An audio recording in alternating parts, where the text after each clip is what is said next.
This is a rowdy crowd. I don't want you guys to break anything while you're here now. Thank you, Megan, for the wonderful introduction and, more importantly, the great work that you are doing. We've got some outstanding members of Congress here today, including Leader Nancy Pelosi. Give Nancy a big round of applause.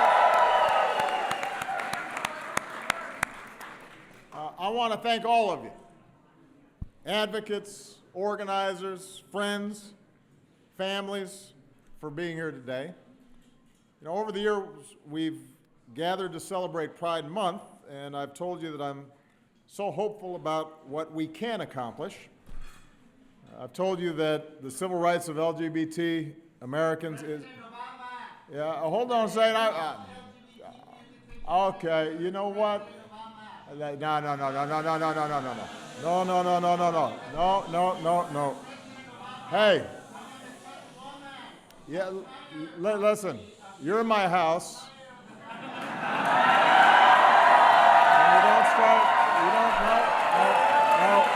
Come on. It's not, you know what? It's not respectful when you get invited to somebody.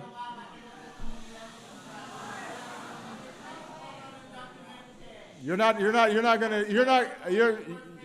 gonna get a good response from me by interrupting me like this. I'm sorry. I'm sorry.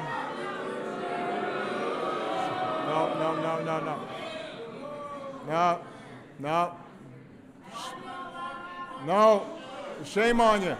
You shouldn't be doing this. Come on. Can we escort this person out? Come on. You can either stay and be quiet, or we'll have to take you out. All right. Can we have this person removed, please? Come on. Come on.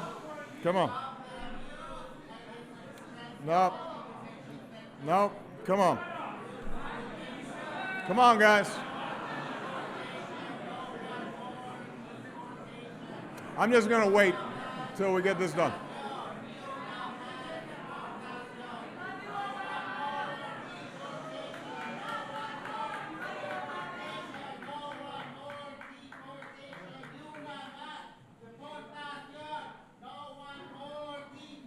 Okay, where was I?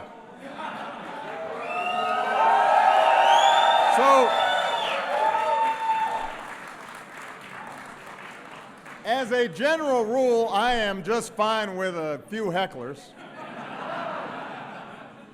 but not when I'm up in the House. You know what I mean? Because,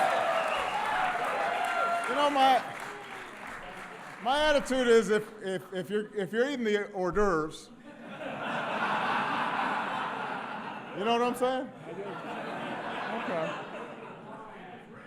And drinking the booze. I know that's right. Anyway, where was I?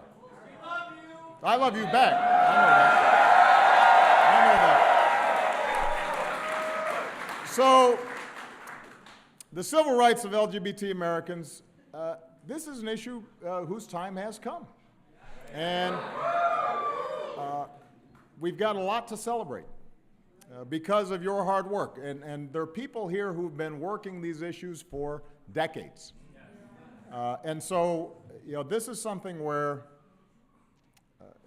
it's bearing fruit today, but it has to do with courage that was happening in obscurity and incredible difficulty.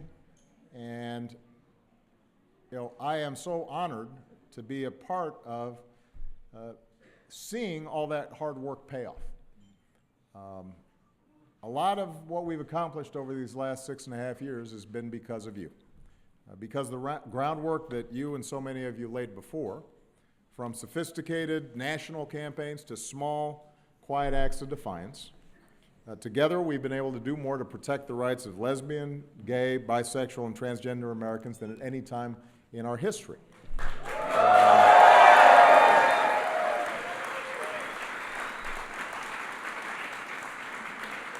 You know, together we ended Don't Ask, Don't Tell.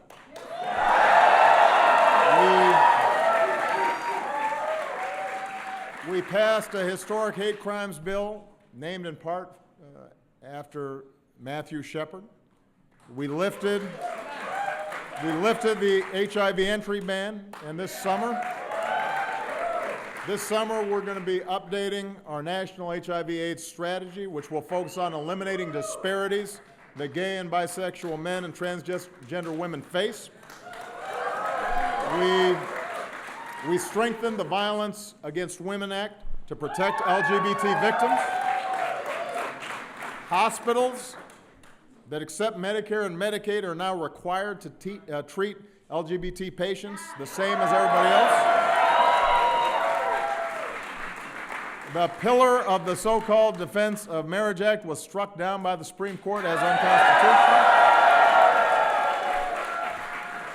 Just yesterday, we announced that insurance companies that cover federal workers will no longer be able to prohibit gender transition services.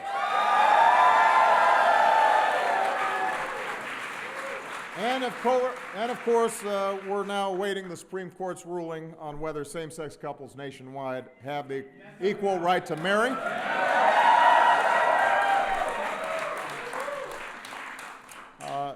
You know, there are a few decisions coming down these next few days that I'm paying close attention to. But however the decision comes down on the marriage issue, one thing's undeniable. There has been this incredible shift in attitudes across the country. You know, when I became president, same-sex marriage was legal in only 2 states. Today it's legal in 37 states.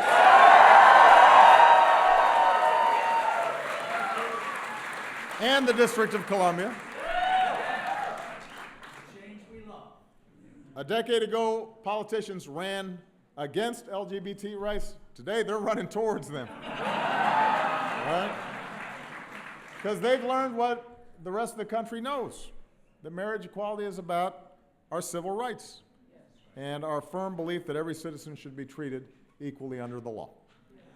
Now, we all know there's a lot more that we can and must do.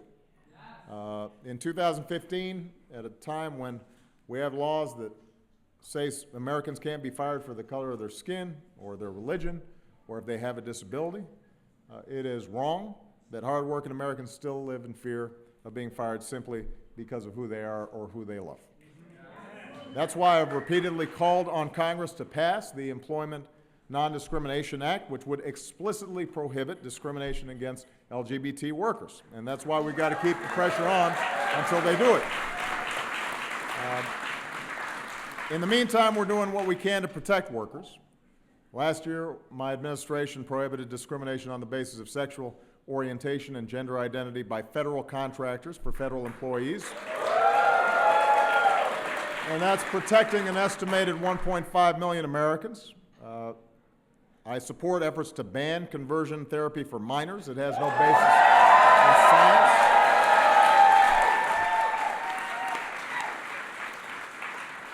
Every young person, no matter who they are or what they look like or what gender they identify as, deserves to be valued and loved for who they are. You know, in just the past year, America has come far in its acceptance of transgender Americans. And we've got brave folks coming out at the highest levels of business and government and in sports and in Hollywood. We're seeing television shows portray transgender characters and families. And the power of example is slowly but surely changing people's hearts. But we know that transgender persons still face terrible violence and abuse and poverty here at home and around the world. Well,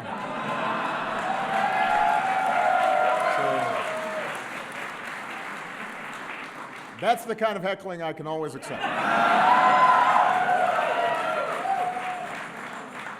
But, you know, seriously, too many folks are still targeted. And transgender women of color are particularly vulnerable. So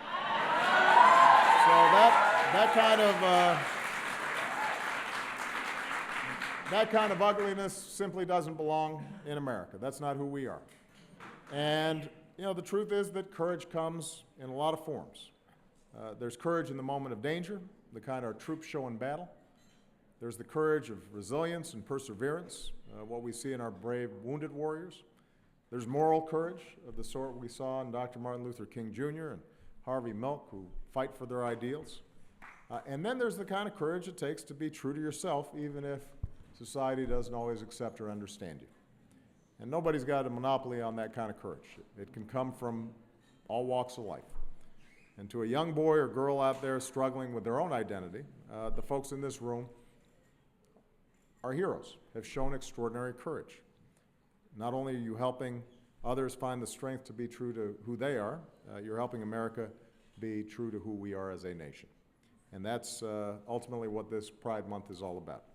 It's about commemorating the bravery at Stonewall, when in the face of hatred and violence, a group of Americans decided to stand up for their rights to be who they are.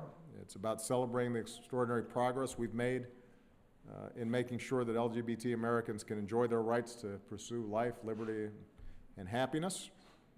But it's also about pride in who we are as a nation. We are big and vast and diverse. We've got different backgrounds and different beliefs. We've got different experiences and stories, but we are bound by our shared ideal that no matter who you are or what you look like, where you come from, who you love, there's a place where you should be able to write your own ticket and be who you are and revel in your true self.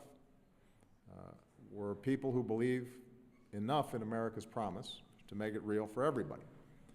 And those of us who know freedom and opportunity thanks to the toil and blood of those who came before us, we have an extra responsibility to extend freedom and opportunity to other people who are still marginalized and still facing injustice. Working families who aren't getting paid a living wage. Women who aren't getting paid equally for their efforts.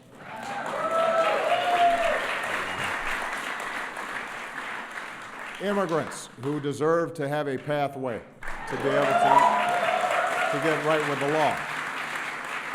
Anybody who's treated differently because of the color of their skin or the nature of their faith. Anybody whose right to vote is threatened. So there's still battles to wage, more hearts and minds to change. As long as there's a single child in America that's afraid they won't be accepted for who they are, we've got more work to do. But if the people in this room and our friends and allies across the country have proven anything, it's that even in the toughest of circumstances, against the greatest possible odds in America, change is possible. It's in our hands. Together, I know we'll get there. Look how far we've already come. Thank you. God bless you.